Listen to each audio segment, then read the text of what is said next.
That sentence sounds extreme, uncomfortable, almost rude. But here is the truth. Your phone is not distracting you by accident. Some apps are designed to take your attention slowly, quietly, and repeatedly. Not because you are weak, because your brain is human. Let's talk about what is really happening. You do not wake up planning to lose focus. You do not decide to waste an hour scrolling. It usually starts small. You check your phone for one reason: a message, the time, a notification, and then you're gone. 5 minutes pass, then 10, sometimes 30. Later, you feel frustrated. You promise yourself to do better tomorrow, and the cycle repeats. This is not a discipline problem, it is a design problem. Every day, you interact with apps built around one goal, keeping you inside them for as long as possible, not helping you think, not helping you rest, not helping you focus, just keeping you there. Your brain was never built for this environment. Human attention evolved in a world of scarcity. Few signals, clear priorities, long stretches of quiet. Now your brain is surrounded by constant input: visual, auditory, social, emotional, and your nervous system is overwhelmed. So let's talk about dopamine. Most people misunderstand it. Dopamine is not pleasure.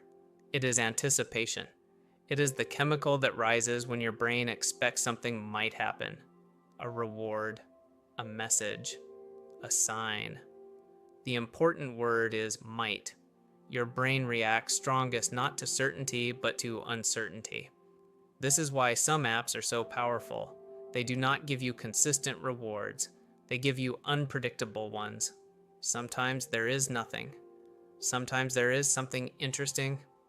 Sometimes something emotional. Sometimes something social. That unpredictability keeps dopamine elevated. Your brain keeps checking.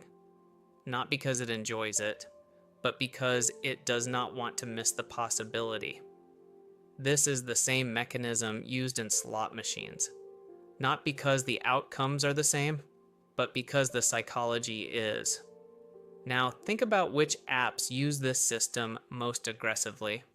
Social media feeds, short-form video platforms, apps with infinite scroll, apps with notifications that feel urgent but rarely are. These apps are not neutral tools, they are environments, and environments shape behavior. When you open an app that never ends, your brain does not receive a stopping signal. There is no natural pause, no clear moment to leave, so your attention keeps flowing forward. Over time, something subtle happens. Your tolerance for stillness decreases. Silence starts to feel uncomfortable. Waiting feels irritating. Doing one task at a time feels difficult, not because you lost focus, but because your brain adapted. It learned that stimulation is always available. And when stimulation disappears, your nervous system reacts. This is why you reach for your phone without thinking. Before work, before sleep, between tasks, even during conversations. It is not a conscious choice. It is a learned response. So when we talk about deleting apps, we are not talking about punishment. We are talking about removing environments that constantly trigger your brain. Let's be clear, not every app needs to be deleted, but some apps are almost impossible to use casually. They are engineered to pull you back in. If an app regularly does these things, it is costing you focus. It sends frequent notifications that are not urgent. It refreshes endlessly.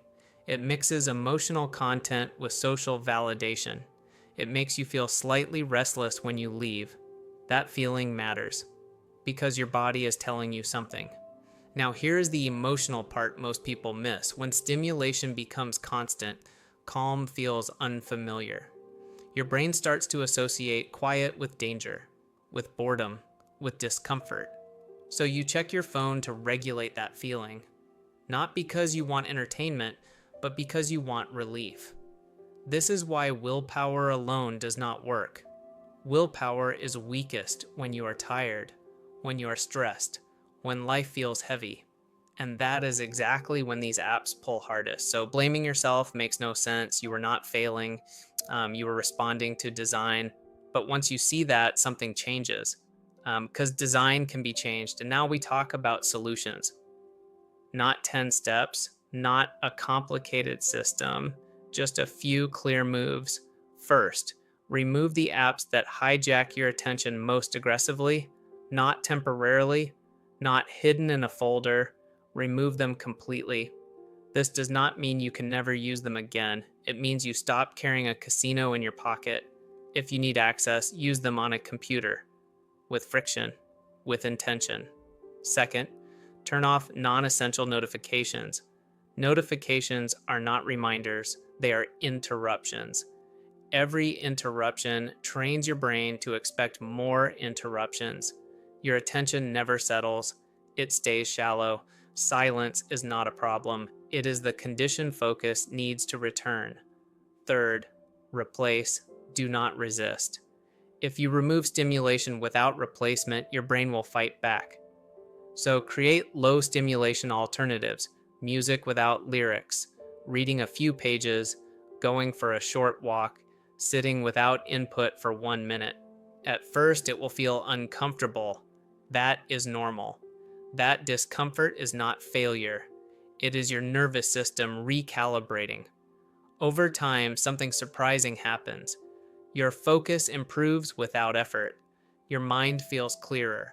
Your reactions slow down. You feel more present, not because you forced discipline, but because you removed constant triggers. This is the part no one advertises. Focus is not built by trying harder. It is built by designing your environment better. Your phone is not evil. Technology is not the enemy. But some apps are not aligned with how a healthy brain works. Deleting them is not quitting. It is choosing clarity. And clarity changes how you live. You start finishing tasks. You think deeper. You feel less anxious without knowing why.